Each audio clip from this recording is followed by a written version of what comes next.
ময়মনসিংহের ধোবাউড়ায় নির্বাচনী প্রচারণাকে কেন্দ্র করে বিএনপি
পুলিশ অভিযান চালিয়ে আদম আলী ও দুলাল নামে দুইজনকে আটক করেছে ধোবাউড়া থানা।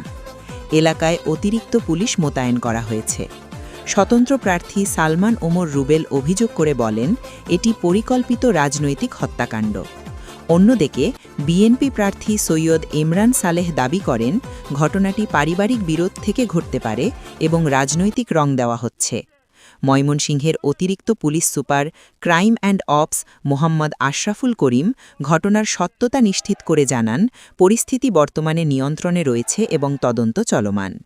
এ ঘটনায় জড়িতদের দ্রুত আইনের আওতায় এনে ধোবাউড়ায় শান্তি ফিরিয়ে আনার দাবি জানিয়েছেন স্থানীয় সুশীল সমাজ ও সাধারণ জনগণ। আমি মনে করি আজকে আমি ওই জায়গায় থাকলে আমাকে তারা হত্যা করত। আমার নজরুল ভাই তার বুকের তাজা রক্ত দিয়ে আমাকে বাঁচিয়েছে। আমি তার প্রতি চিরকৃতজ্ঞ থাকব এবং আমি দলের একজন কর্মী হিসেবে আমি সকলের সামনে দায়িত্ব নিয়ে বলছি, নজরুল ভাইয়ের পরিবারের প্রত্যেকটি সদস্যর সকল কিছুর দায়িত্ব আমি সালমান ওমর রুবেল নিলাম।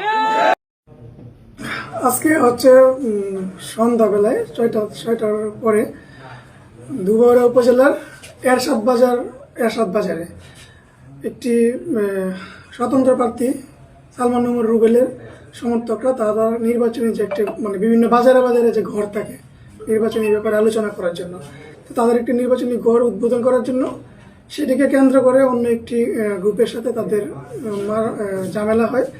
ঝামেলার এক পর্যায়ে তাদের উপর হামলা করা হয় এবং এই হামলায় নজরুল ইসলাম নামে একজন ব্যক্তিকে চাকু দিয়ে আঘাত করা হয় এবং তাকে হাসপাতালে আনার পরে তিনি হাসপাতালে আহত অবস্থায় মৃত্যুবরণ করেন। তো এই ঘটনায় পুলিশ তাৎক্ষণিকভাবে ঘটনাস্থলে যায় এবং কিছু তথ্য প্রমাণের ভিত্তিতে ইতিমধ্যেই পুলিশ দুইজনকে আটক করেছে এবং ঘটনার সুষ্ঠু তদন্ত করে যারা জড়িত বাকি আসামিগণ তাদেরকে গ্রেপ্তার করার জন্য পুলিশি তৎপরতা অব্যাহত রয়েছে।